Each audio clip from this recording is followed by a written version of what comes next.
Percepcija.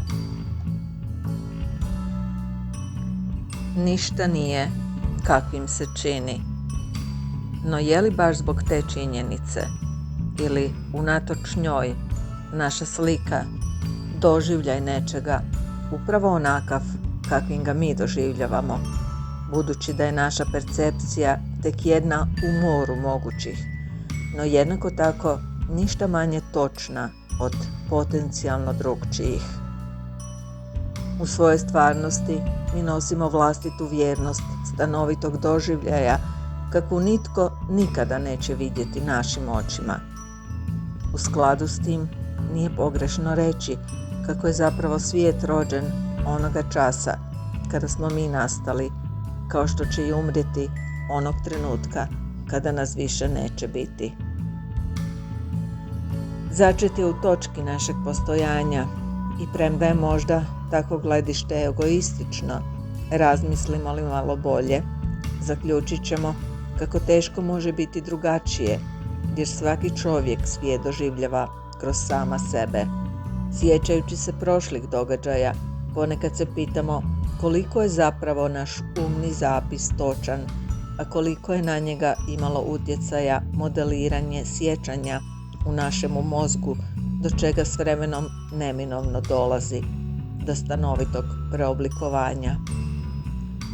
Koliko je pak naš spomen vjerodostojan u usporedbi s onim osobe bliske nama s kojom smo dijelili zajedničko iskustvo, a koje ona pamti na posve drukčiji način. Čini li naše nehotice krivotvoreno sjećanje koje na određen način tka našu sadašnjost ili naš odnos prema budućnosti, naš život zbog toga manje autentičnim?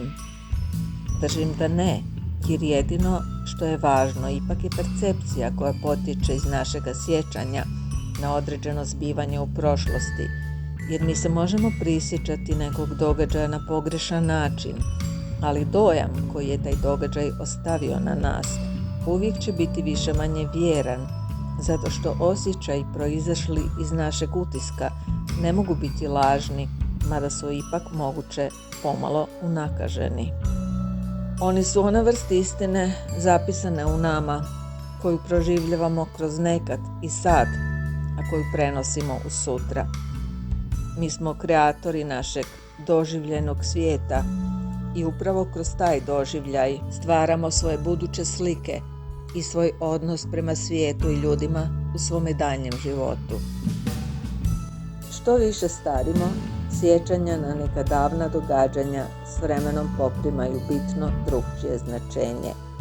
No kao da nas ipak naše sjećanje zavarava taman toliko da nas u pojedinim elementima brišući sama sebe ili se ispravljajući na pogrešnim mjestima na način da postaje bolje ili lošije, zakida za dimenziju iskustva koje tako ne možemo uspješno prenijeti u svoju sadašnjost kroz naše današnje postupke.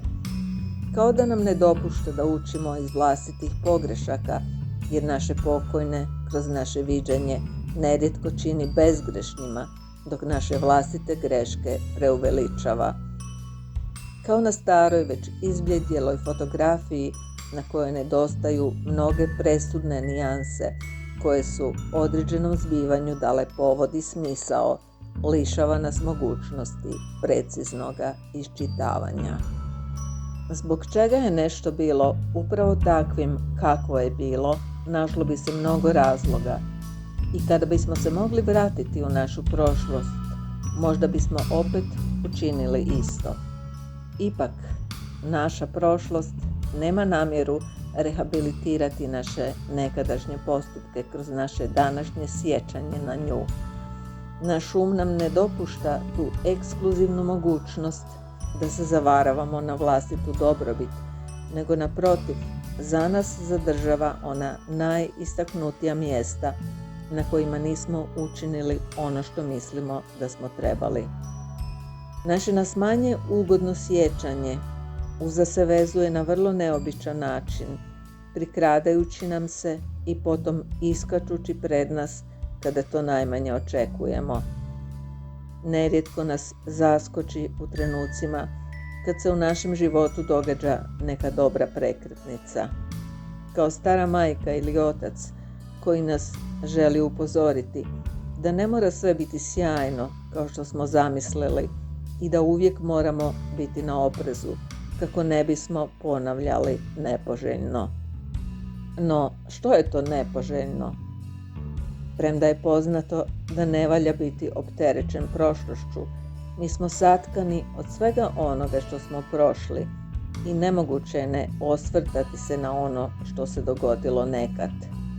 To ne znači živjeti u prošlosti, nego sakupljati informacije iz onoga što nam prišaptava negdašnjost, jer ponekad one mogu biti posvema nove, ovisi o načinu na koji doživljavamo ono što nam se događa danas, a što ima određenih poveznica u nekim segmentima s našom prošlošću. Tumačenje nekog dojmljivog doživljaja iz naše bliske prošlosti promjenom naše percepcije se mijenja, pa nam se može učiniti da je nešto bilo drukčije no što smo to mislili još prije nekoliko dana, samo zbog toga što je moć naše percepcije sklona promjeni, ali i odnos našega sjećanja prema određenom događaju koji se, na primjer, zbio prije nekoliko godina. Taj ponekad gotovo ljubavni odnos koji ljudi imaju s vlastitom prošlošću uvijek će u nekoj mjeri ostati nerazjašnjen. Čovjek će neprestano imati osjećaj da je kreator vlastite sudbine, no i taj će ga osjećaj pratiti samo u njegovu odnosu prema prošlosti.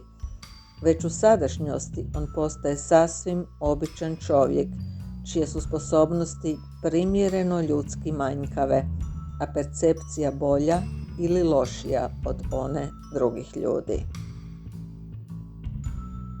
Esej iz svoje knjige Istina o sreći, objavljene 2018. u nakladi Ceres, čitala Stanka Đurić.